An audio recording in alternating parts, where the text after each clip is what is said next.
معین گناہ ہے تو اس معین گناہ کی توبہ اس وقت تک کرتے رہنا ہے، اس وقت تک کرتے رہنا ہے کہ دل گواہی دینے لگے کہ اللہ نے توبہ قبول کر لی ہوگی، یا بھول جائے آدمی اس معین گناہ کو بھول جائے تو بس اب معین گناہ کو یاد کر کے اس کی توبہ نہیں کرنی۔ میں مثال دوں، ایک آدمی بچپن میں کوئی گناہ اس نے کیا ہے، بہت برا گناہ، پھر اللہ تعالیٰ نے اس کو توفیق دی اور وہ توبہ کرتا رہا، اب ادھیڑ ہو گیا، بوڑھا ہو گیا، اب وہ بچپن میں گناہ کیا تھا اسے یاد بھی نہیں کیا گناہ کیا تھا، اب وہ سوچ کر وہ گناہ یاد کر کے اللہ میاں کو گناہ گنایا، ایسا گنانے کی ضرورت نہیں۔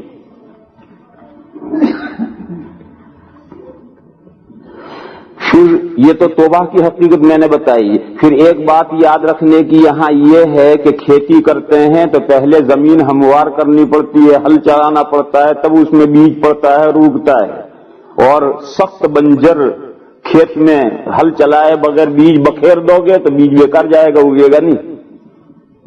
تو توبہ کرنے کے لیے بھی زمین ہموار کرنی پڑتی ہے، وہ توبہ کی حقیقت میں داخل نہیں۔ توبہ کی حقیقت تو وہی 3 چیزیں تھی جو میں نے بتائی تھی، لیکن توبہ کرنے کے لیے پہلے زمین ہموار کرنی پڑتی ہے، اور زمین ہموار کر کے پھر توبہ کرو تو انشاءاللہ جلدی توبہ قبول ہوگی۔ زمین ہموار کیسے ہوتی ہے؟ بعض گناہ تو ایسے ہیں کہ ان کی زمین ہموار ہوتی ہے خیرات کرنے سے۔ صدقہ کرو اللہ کے راستے میں، اور صدقہ کر کے پھر توبہ کرو، انشاءاللہ توبہ جلدی قبول ہوگی۔ اور اس کے بغیر بھی ہو سکتی ہے، لیکن امید کم رکھنی چاہیے۔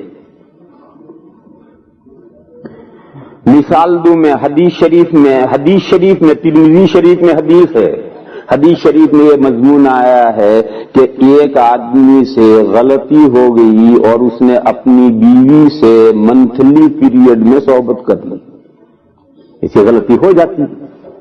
اور ہم لوگ جو ایک بیوی رکھتے ہیں ان کے لیے زیادہ مسئلہ ہے، پریشان کن مسئلہ ہے۔ 2 بیویاں ہوں تو ایک بیوی منتھلی پیریڈ میں ہے تو اپنی ضرورت اپنی دوسری بیوی کے پاس جا کے پوری کرے، اور ایک ہی بیوی ہو تو کیا کرے؟ یہ غلطی ہو جاتی ہے۔ اور پھر جب سے یہ ڈبل بیڈ آئے ہیں اس نے تو آفت اتار رکھی، یہ تو سارے فساد اور گناہوں کی جڑ ہے یہ ڈبل بیڈ۔ تو یہ غلطیاں بہت زیادہ ہوتی ہیں۔ تو حدیث شریف میں یہ ہے کہ اگر کسی نے حالت حیض میں بیوی سے صحبت کر لی تو 1 دینار صدقہ کرے۔ کب؟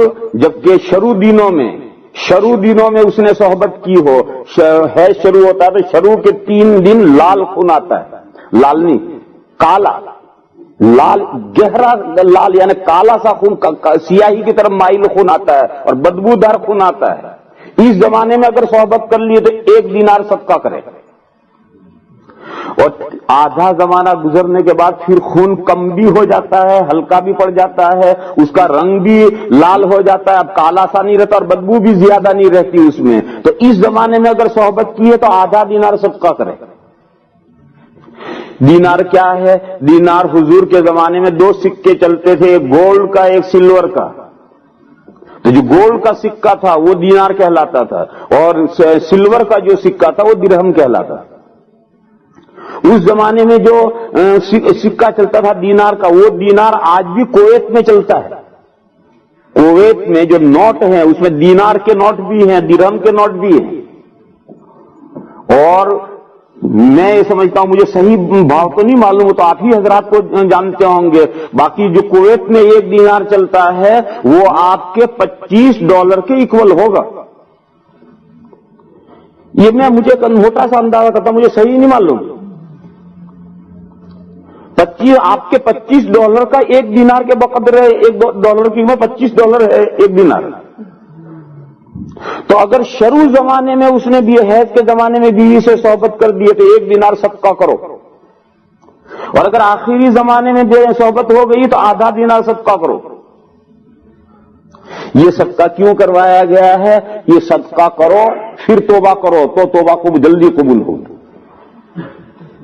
یہ زمین توبہ کے لیے، زمین ہموار کرنے کے لیے. یہ مسئلہ سمجھنا چاہیے، یہ مسئلہ سمجھ لینا چاہیے کہ اپنی بیوی سے بھی حالت حیض میں صحبت کرنا گناہ کبیرہ ہے. گناہ کبیرہ ہے. حالت حیض میں اپنی بیوی سے بھی صحبت کرنا گناہ کبیرہ ہے، اس لیے کہ قرآن کریم میں صریح آیت موجود ہے، اس میں منع کیا گیا ہے. لہذا یہ گناہ کبیرہ ہو جائے تو توبہ کرنی ہے اللہ سے، اور توبہ کرنے سے پہلے یہ صدقہ دو اور یہ صدقہ دے کر توبہ کرو. دوسری مثال میں دوں. آپ حضرات نے سنا ہوگا کہ جس زمانے میں قحط سالی ہو جائے اور برسات نہ ہو رہی ہو تو صلاۃ الاستسقاء پڑھی جاتی ہے. جنگل میں نکل کر کے بارش طلب کرنے کے لیے نماز پڑھی جاتی ہے اور پھر دعا مانگی جاتی ہے. اس مسئلے میں کتابوں میں یہ مسئلہ لکھا ہے کہ صلاۃ استسقاء پڑھنے سے پہلے دو کام کرنے ضروری ہیں. ایک تو لوگ آپس میں جو حقوق کا لین دین ہے وہ صاف کرو، جس کا جو حق لینا دینا ہے سب حقوق کا لین دین صاف کرو. اور دوسرا خوب خیراتیں کرو، 3 دن تک خیراتیں کرو، اور پھر 3 دن گزار کر اب نکلو جنگل میں اور صلاۃ الاستسقاء پڑھو اور اللہ سے بارش مانگو. انشاءاللہ بارش اللہ عطا فرمائیں گے. آج کل ہمارے ہندوستان پاکستان میں برساتیں کبھی نہیں ہوتی تو لوگ بارشیں مانگتے ہیں، نہیں ہوتی بارش. یہ صلاۃ استسقاء پڑھتے بھی اور بارش نہیں ہوتی. کہاں سے ہوگی بارش؟ تیاری تو کی نہیں، نہ آپس کے حقوق کا لین دین صحیح کیا ہے، نہ کوئی خیر خیرات کی ہے، نہ اپنے گناہوں کی اللہ سے معافی مانگی ہے، اور جا کر اللہ سے اللہ بارش دے دیتی ہوں، بارش تھوڑی مل جاتی ہے. بارہا ہم نے دیکھا کہ صلاۃ الاستسقاء پڑھی گئی، بارش نہیں ہوئی. تو صلاۃ الاستسقاء کے لیے کتابوں میں، فقہ کی کتابوں میں یہ لکھا ہے کہ 3 چیزیں پہلے تیاری کرنا ضروری ہے. ایک تو کہ حقوق کا لین دین صاف ہو جانا چاہیے، کسی کا کسی پر حق باقی نہیں رہنا چاہیے. تیسرا ہے کہ 3 دن تک لوگ خیراتیں کریں. کیوں؟ ان الصدقۃ تطفئ غضب الرب. یہ صدقہ اللہ کے غصے کو ٹھنڈا کرتا ہے، اللہ کی ناراضگی کو کم کرتا ہے. اور تیسرا، اللہ سے اپنے گناہوں کی معافی مانگو. 3 دن تک گناہوں کی معافی مانگو اور پھر ایسے 3 دن گزار کر پھر 3 دن کے بعد جنگل میں نکلو اور صلاۃ استسقاء پڑھو اور بارش مانگو. اللہ ضرور بارش عطا فرمائیں گے. اب ہم ڈھنگ سے تو مانگتے نہیں ہیں اور پھر کہتے اللہ نے بارش نہیں دی، کہاں سے ملے گی جب تمہیں ڈھنگ سے مانگی نہیں تو میں عرض کر رہا تھا کہ کچھ گناہ تو ایسے ہیں کہ جن کے لیے توبہ کرنے کے لیے زمین ہموار کی جاتی ہے صدقے کے ذریعے، خیرات کے ذریعے. اور کچھ گناہ ایسے ہیں کہ ان کے لیے زمین ہموار کی جاتی ہے اللہ کے ذکر کے ذریعے، اللہ کو یاد کرنے کے ذریعے. قرآن کریم میں یہ آیت پاک موجود ہے سورہ آل عمران میں کہ اللہ کے اچھے بندوں سے اگر کوئی ظلم ہو جاتا ہے اور کوئی گناہ ہو جاتے ہیں، ذکروا اللہ فاستغفروا لذنوبہم، ذکروا اللہ فاستغفروا لذنوبہم، وہ اللہ کو یاد کرتے ہیں پس اپنے گناہوں کی معافی مانگتے ہیں. اللہ کو یاد کرتے ہیں پس اپنے گناہوں کی معافی مانگتے ہیں. اسی آیت کریمہ کے میں سے مسئلہ نکال کر حضور نے صلاۃ التوبہ امت کو بتلائی. صلاۃ التوبہ کتابوں میں صلاۃ التوبہ ہوتی ہے، وہ صلاۃ التوبہ جو حضور نے حدیث میں بتلائی ہے وہ اسی آیت پاک سے نکالی ہے.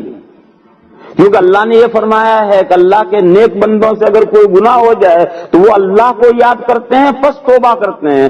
اللہ کی یاد کرنے کا سب سے بہترین طریقہ نماز ہے. تسبیح لے کر آپ بیٹھ جائیں، اللہ اللہ کریں، یہ بھی اللہ کو یاد کرنا ہے. لیکن اللہ کو یاد کرنے کا سب سے بہترین طریقہ جو ہے وہ نماز ہے. اسی لیے حضور نے فرمایا کہ اگر کوئی گناہ ہو جائے اور توبہ کرنا چاہو تو پہلے صلاۃ التوبہ پڑھو اور صلاۃ التوبہ پڑھ کر پھر توبہ کرو.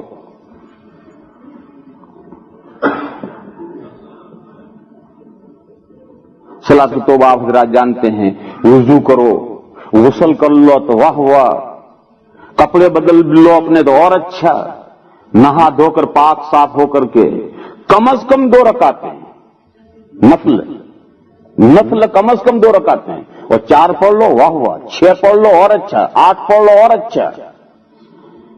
لوگ اس غلط فہمی ہے کہ صلاۃ التوبہ 2 ہی رکعت ہے، 2 ہی، یہی غلط بڑھایا ہے۔ صلاۃ التوبہ کم از کم 2 رکعتیں ہیں، لیکن اگر کوئی 2 کے بجائے 4 پڑھ دے تو اور اچھی بات ہے، 6 پڑھ لے، 8 پڑھ لے، اور اچھی بات ہے، جتنا گڑ ڈالو گے اتنا میٹھا ہوگا، لیکن کم سے کم صلاۃ التوبہ 2 رکعت ہے۔ اور یہ 2 رکعت صلاۃ التوبہ پڑھ کر کے پھر اللہ کی بارگاہ میں توبہ کرنی ہے۔ تو یہ جو صلاۃ التوبہ ہے یہ مددگار بنتی ہے توبہ کی قبولیت۔